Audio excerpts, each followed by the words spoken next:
Hello and welcome or welcome back to my channel. My name is Ella and I'm so glad you're here. Help!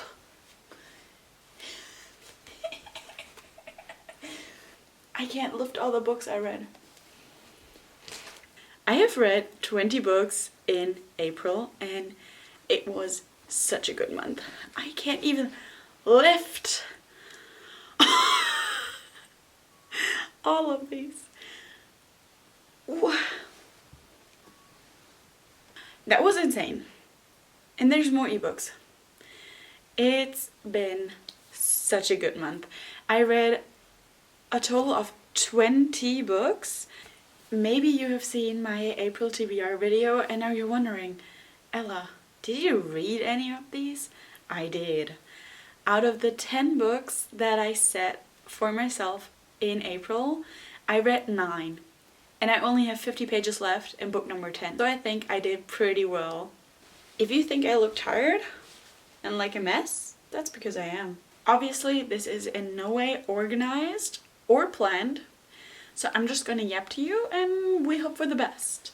But let's get started with some of the books I was most excited for simply because they're at the top of this whole stack. Book number 1 was Wild Side by Elsie Silver. And I had high hopes for this book and it did not disappoint. It did not disappoint. This book is about Reese and Tabitha, and Tabitha's sister dies and she has a little son, so Tabitha's nephew. But in her will she gives the guardianship over to Reese instead of her sister. So now Reese is in the picture, but Reese also lives part-time in Florida, part-time in Canada. This book is set in Canada. So Tabitha and Reese have to start getting along. So for little Milo, they get married. This book was so good. I love Reese, I love Tabitha, I love little Milo so much.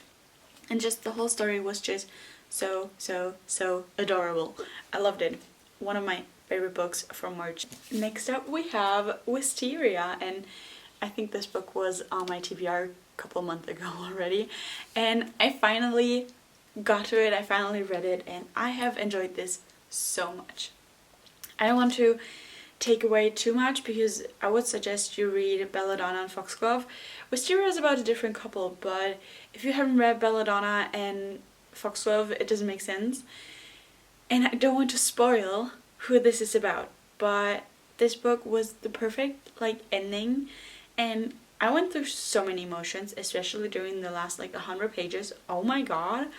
But in Belladonna and Foxglove, the love interest is Death, and that was so cool. And in here, it is someone else. This is really kind of enemies to lovers, destined to be with each other, and just everything in it is so incredible and so well done. This whole series is kind of giving gothic Bridgerton, I would say, and I'm so here for it. So if you haven't already, you should really check out Belladonna and the whole series because Wisteria was just as good as the other two. Obviously, I have read Fearless. What can I say?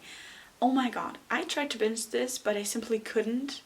I was not emotionally stable enough to binge it. And I'm so glad I didn't because I took my time with this. I read a couple pages every day and oh, my baby. I love Kai, I love Peyton, and it's just the absolute best. And the ending, no spoilers, but that's all I'm gonna say because oh my god. So Fearless is the ending of the trilogy to Powerless and Reckless.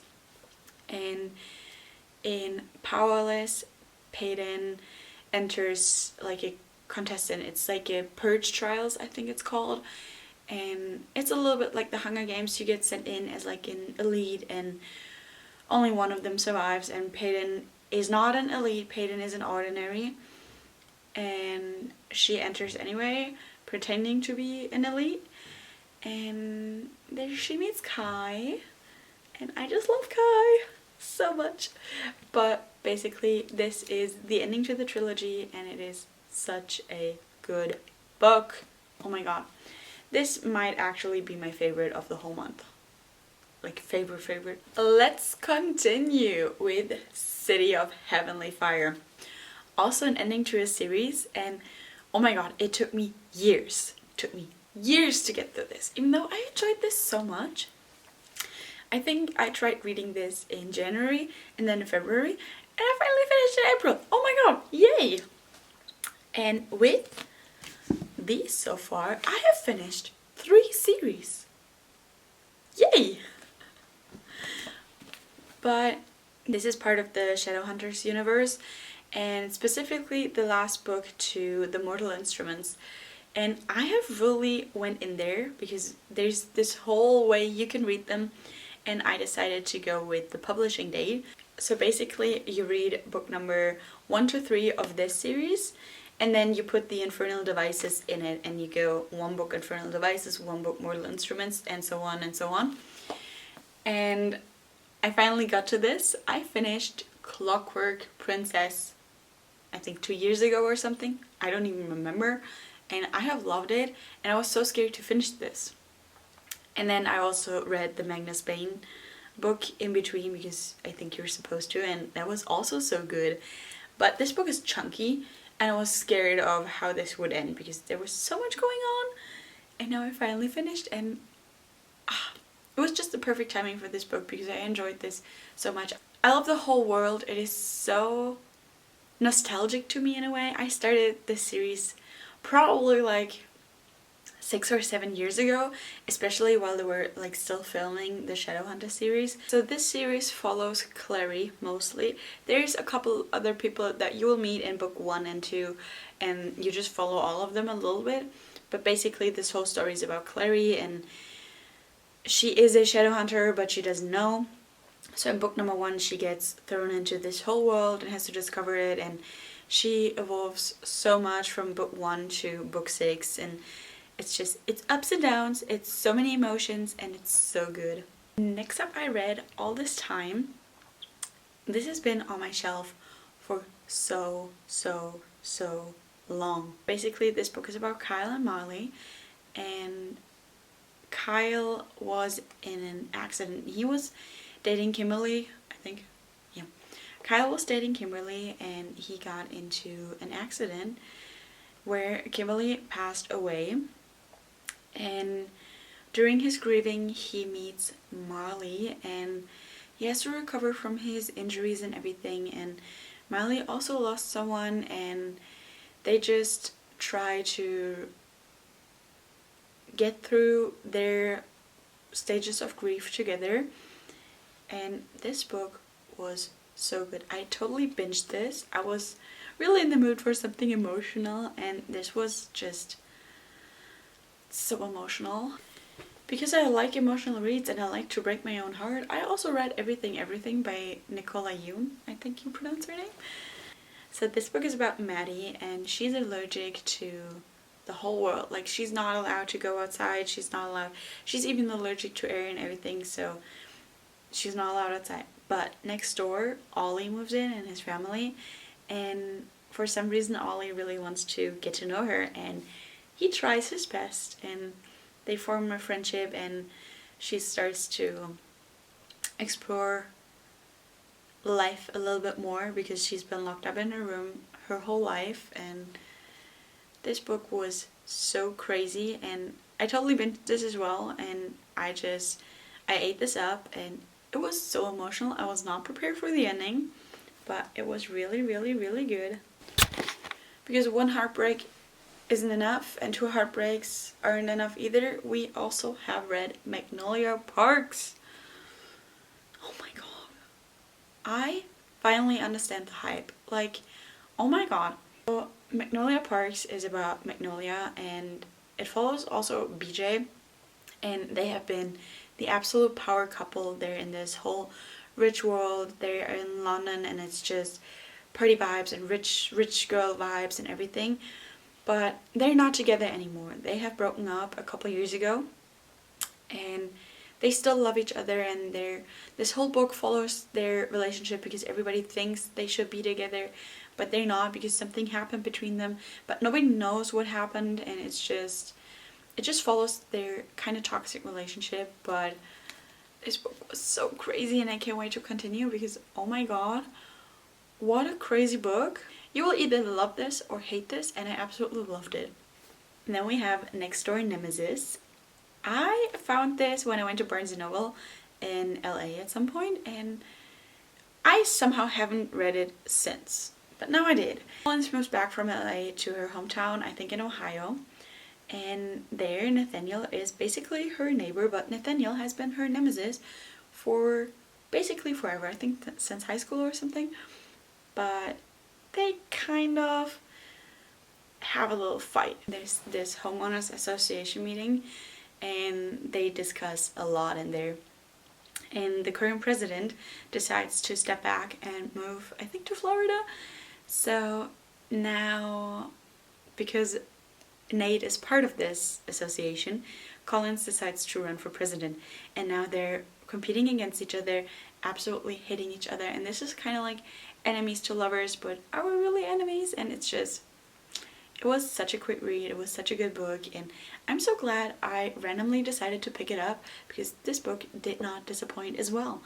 You can tell I had such a good month, right? Next up we have Until You by Penelope Douglas, and I don't know what was in my brain when I talked about this in my TBR. This is not about a friend of book number 1, this is book number 1 from his perspective. What? I started reading this, I was like, wait. Yeah, this is book number 1 just from his perspective. I thought it was about his friend. That's how much I remember from book number 1 because I couldn't even remember the names. I did not enjoy Bully, but for some reason I really enjoyed this book.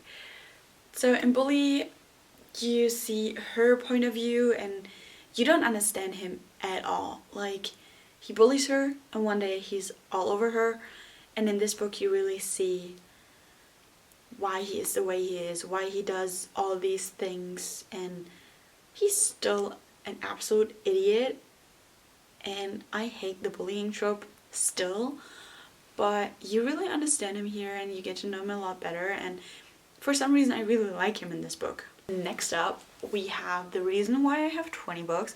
So you could also say it's less because these are 2 books, but practically I count them as 3. Hear me out. I may be bad at math, but I'm not stupid. I reread these as a graphic audio, and the graphic audio is divided into 2 books. So I finished The Whole of Blood and Ash, so this makes it 2 books, 1 and 2 for the graphic audio, and I finished half of this. So this is 1 book and just 1 half, and probably in May I will finish this. So I will have another half of this book in May, because I think mid-May book number 3 comes out as a graphic audio, and I'm so excited and I really want to continue this series. But I didn't remember a single thing besides their names and that I loved them. So I decided to reread them, and then I found the graphic audio, and I loved Fourth Ring and Iron Flame as a graphic audio, so why not? So these 2 books are, this is book number 1, this is book number 2. And in book number 1 you follow Poppy, and I think her full name's Penelope, or Penelope, something like that. And she's chosen to be the maiden. She has a guard. She gets a new guard called Hawk. And basically, it's just her story about how she... It's kind of her life story a little bit, but also like what happens as soon as Hawk gets in the picture. And there's a lot of stuff going on. There's vampires, there's vampires. I don't remember what else there is. There's lots of action. It's a lot of romance and spice, and I love it. Yeah. So glad I reread those because so amazing. And I can't wait to finish book number 2 and then dive into book number 3 really soon. Next up we have Assisted to the Villain, and this was so cool. I didn't really know what to expect. Like, I knew this was kind of fantasy, I knew this was supposed to be a little bit comedic, and I knew that this also had a little bit of romance in it, but not a lot. So in this book you follow Evie, and she was just outside somewhere where she runs into the villain. That is one point I did not like about this book a lot, because they just kept calling him the villain, even though from his point of view, like, at some point you knew his name, and there's his POV in this too, and they still just kept calling him the villain. The villain did this, the villain did that. Why not call him by his name? I'm not sure if his name is a spoiler, so I'm not telling you, but why not use his name? Why use the villain everywhere? But whatever. It was still really, really good. I love the humor in this. I love the jokes and the vibes and everything. And so basically Evie gets hired as his assistant because while she was out, he was on the run. They kind of like crashed together, and he was on the run, and since she was in his way, kind of got tangled up with him in that way. So it was really pretty good, and I enjoyed it so much. If you notice a camera perspective change, my camera keeps falling over. Wow, I love it. But next up we have Deep End by Ellie Hazelwood, and oh my god, this was really bringing me back to the Love Hypothesis and everything, because oh my god, this was really Ellie vibes. I didn't enjoy it quite as much, but I loved all of her other books, and this was really, I feel like this is classic Ellie. This is spicier than the others, I would say, but it is not as spicy as they teased it up to be. They were like, oh, this is kind of like Shades of Grey or whatever. Like, even in the book they were like, yeah, we're all into this. It's not that bad. I would say it's spicy, yes, but it's not how they like online be like, oh my god, this is the spiciest book ever. No, it is not. But it's still a really, really good book. So Scarlett and Lucas are in college together. She's a diver, he's a swimmer. He's also pretty famous in his swimmer thing. And they kind of make an agreement because they're into the same things. And basically she gets set up by his ex-girlfriend, which is a little bit weird, but his ex-girlfriend is her friend, and she sets them up because they're into the same things. It worked out for them. It worked out for them. And I really enjoyed this. This is really such Ellie vibes. I love the writing style. I love the humor in this and just the whole world setting, because I don't know what she puts in her words, but it is magic. The last physical book I have, The Song of Achilles, and I did not enjoy this at all. And I'm so sorry. I didn't enjoy this at all.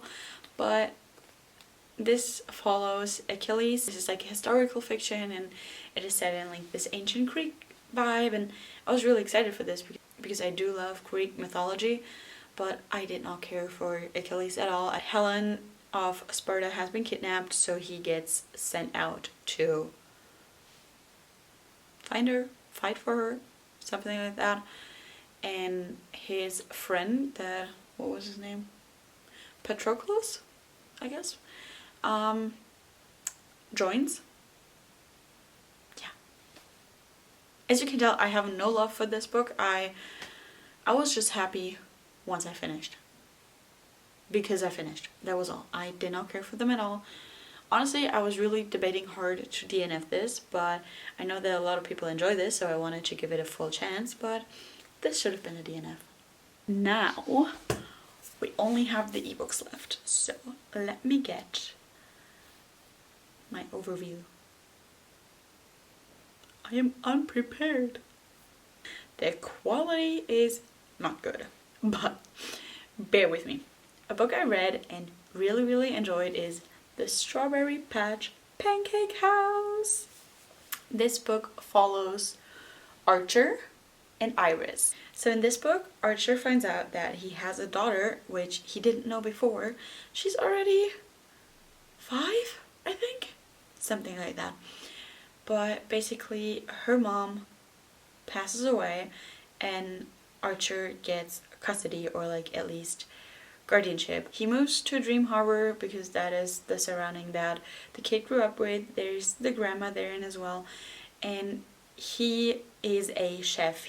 He was working as a really, really good chef in Paris, and so he moves back to Dream Harbor, and suddenly his whole life changed from being a world star chef to a small town diner chef with a daughter that he didn't know he had.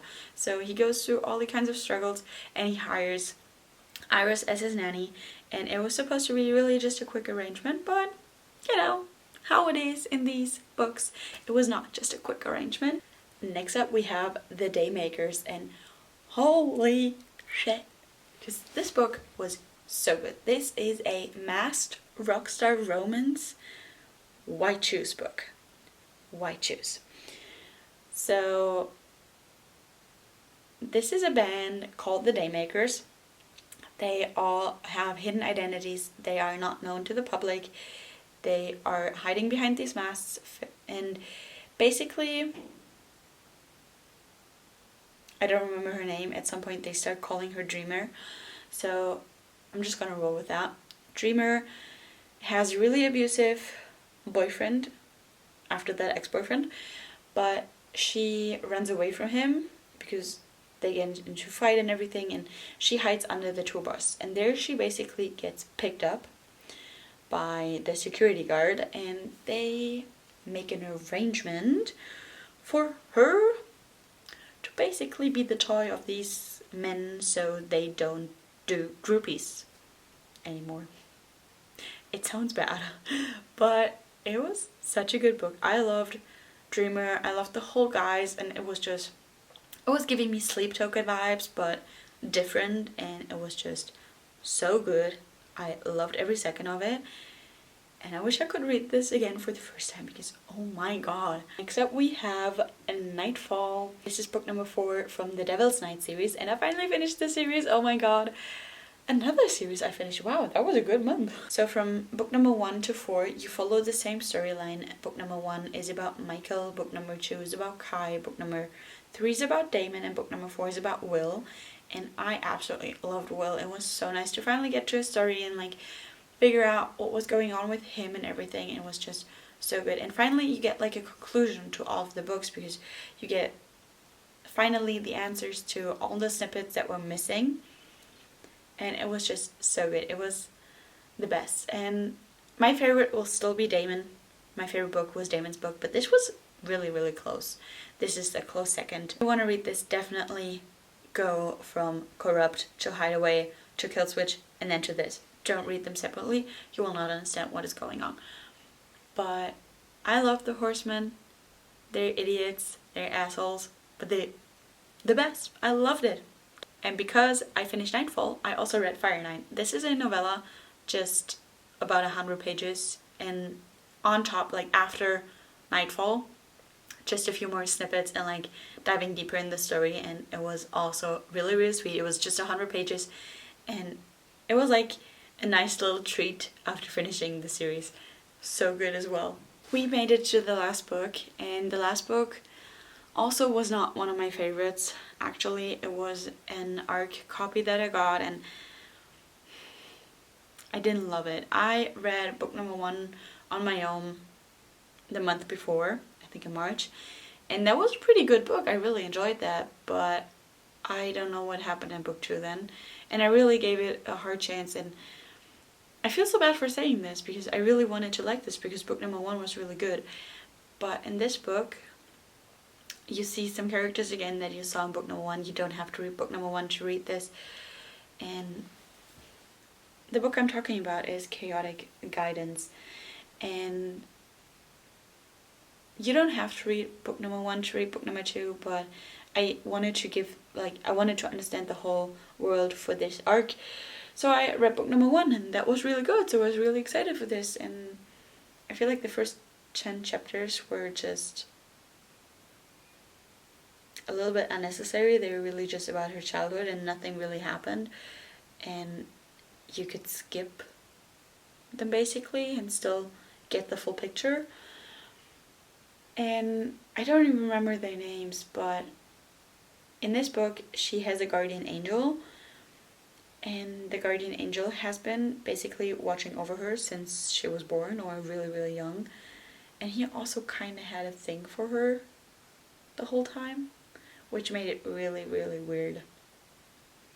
And at some point it just got spicy, which I don't mind, but it gave me a little icky feeling that he had been watching over her since she was a child as like her guardian angel, and now they're, you know.